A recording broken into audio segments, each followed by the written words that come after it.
अस्सलाम वालेकुम ख़वातीन व हज़रात, मेरा नाम मोहम्मद अली सनोबर है और आप देख रहे हैं अली सनोबर व्लॉग। ख़वातीन व हज़रात, सन 2003 में अमेरिका ने इराक पर हमला किया। बहाना यही था कि इराक के पास केमिकल और जौहरी हथियार मौजूद हैं।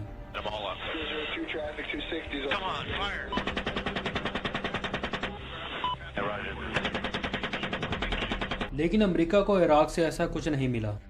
लेकिन एक दिन अमेरिकी फौज ने इराक के अल मखदूम एक एयरबेस के पास सहरा में दबे हुए दो टेफल फेस देखे, जिनके ऊपर से रेत थोड़ी सी खिंचकी हुई थी। जब अमेरिकी फौज ने इसे खोदना शुरू किया तो इसमें से एक कंप्लीट त्यारा मिला, जो कि रशियन मेड MiG-25 था। इसी डिस्कवरी के बाद जब अमेरिकी फौज ने सर्च ऑपरेशन शुरू किया था तो इसी सहरा में 30 से ज़्यादा MiG-25 इन्फेक्टर और Su-25 ग्रैंड अटैक जेट्स मौजूद थे। सारे त्यारे इस कदर छुपाए हुए थे कि इनके ऊपर से 10 फीट से ज़्यादा टन के हिसाब से रेत डाली गई थी। रिकवर होने वाले इन त्यारों में एक ख़ास बात ये भी थी कि इन त्यारों में कुछ त्यारों के विंग्स नहीं थे और इन्हीं त्यारों को प्लास्टिक की शीट से कवर करके बांध कर रखा गया था, ताकि इन त्यारों की मशीनरी और इलेक्ट्रिक पार्ट्स रेत की वजह से ख़राब ना हो। इस डिस्कवरी के बाद जहन में ये सवाल ज़रूर पैदा होता है कि आखिर क्यों इराकी फ़ज़ाइये ने लड़ने के बजाय इन त्यारों को सहरा में दफन क्यों किया, जबकि इन त्यारों से हमला करने वाले अमेरिका से लड़ा भी जा सकता था। अगर इस सवाल को तारीख में पढ़ा जाए तो ज़रूर मिल जाएगा।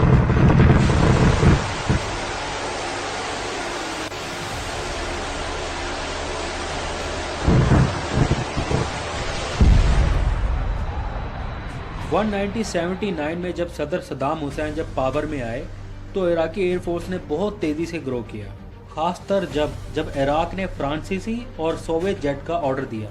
इसके बाद इराक की ईरान से जंग छिड़ गई, जो कि 1980 से लेकर 1988 तक, यानी कि 8 साल के तवील अरसे तक जंग जारी रही। इस तवील जंग के बाद भी इराकी एयरफोर्स इस रीजन की सबसे बड़ी एयरफोर्स में शुमार होती थी। तब इराक के पास 1000 से ज़्यादा एयरक्राफ्ट मौजूद थे, जिनमें से 602 कॉम्बैट एयरक्राफ्ट थे। और इराकी एयरफोर्स का डाउनफॉल तब शुरू हुआ जब पहली गल्फ वार शुरू हुई।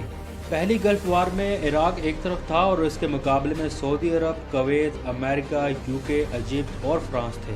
इस जंग में इराक का काफ़ी जानी और माली नुकसान हुआ। इराक के तकरीबन 110 एयरक्राफ्ट तबाह हुए और कई एयरफील्ड्स भी नकारा हुए। सद्दाम हुसैन ने अपनी एयरफोर्स को बचाने के लिए ईरान से रब्ता किया, जो कि ईरान इराक का ट्रेडिशनल जियोपॉलिटिकल दुश्मन था।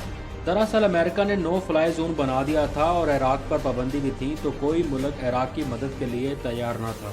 सदर सद्दाम हुसैन ने ईरान से रब्ता करके अपने तैयारों को बचाने के लिए 137 लड़ाका तैयारे ईरान भेज दिए। इराक की इस हरकत पर अमेरिका भी बड़ा हैरान हुआ कि ईरान तो इराक का बहुत बड़ा दुश्मन है। खैर, इराक ने इस तरह अपने तैयारे तो बचा लिए, लेकिन इराक को झटका तब लगा जब जंग खत्म होने के बाद ईरान ने ये तैयारे वापस देने से इनकार कर दिया। इराक पर क़यामत तब टूटी जब एक दहाई बाद इराक पर अमेरिका और इत्तेहादियों ने दोबारा हमला किया। इराक जानता था कि इसके बचे हुए बाकी ओल्ड सोवियत तैयारे जदीद अमेरिकी तैयारों का मुकाबला नहीं कर सकते, लेकिन ये भी हकीकत थी कि ये थर्ड जनरेशन तैयारे थे और इन पर काफी हद तक पैसा इराक का खर्च हुआ था। और अगर ये तैयारे भी तबाह हो जाते तो पाबंदी की वजह से मजीद तैयारे भी मिलना मुश्किल थे। सद्दाम हुसैन ईरान वाला तजर्बा भी आजमा चुके थे। सद्दाम हुसैन बहरहाल अपनी एयरफोर्स को बचाना चाहते थे। इन्होंने सोचा कि इन तैयारों को सहरा में दफन कर दिया जाए और जब जंग खत्म हो जाएगी तो दोबारा अपनी एयरफोर्स को खड़ी करेंगे। और इसी तरह इन्होंने तैयारों के विंग्स उतार कर सहरा में दफना दिए।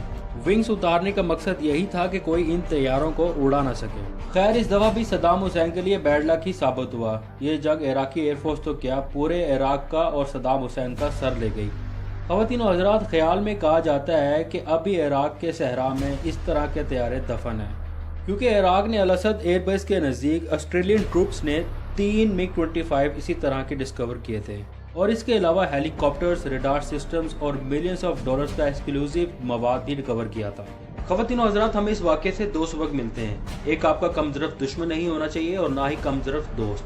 हालात जैसे भी हों, वक्त कैसे भी हो, जंग जरूर लड़ना चाहिए, बजाय इसके अपने हथियारों को छुपाया जाए। अगर आपको मेरी वीडियो पसंद आई है तो प्लीज़ इसे लाइक कीजिए, कमेंट कीजिए, शेयर कीजिए, मेरे चैनल को सब्सक्राइब कीजिए। अगली बार न्यू वीडियो के साथ मोहम्मद अली सनोबर दोबारा हाजिर होता है। तब तक के लिए इजाज़त दीजिए। अल्लाह हाफ़िज़।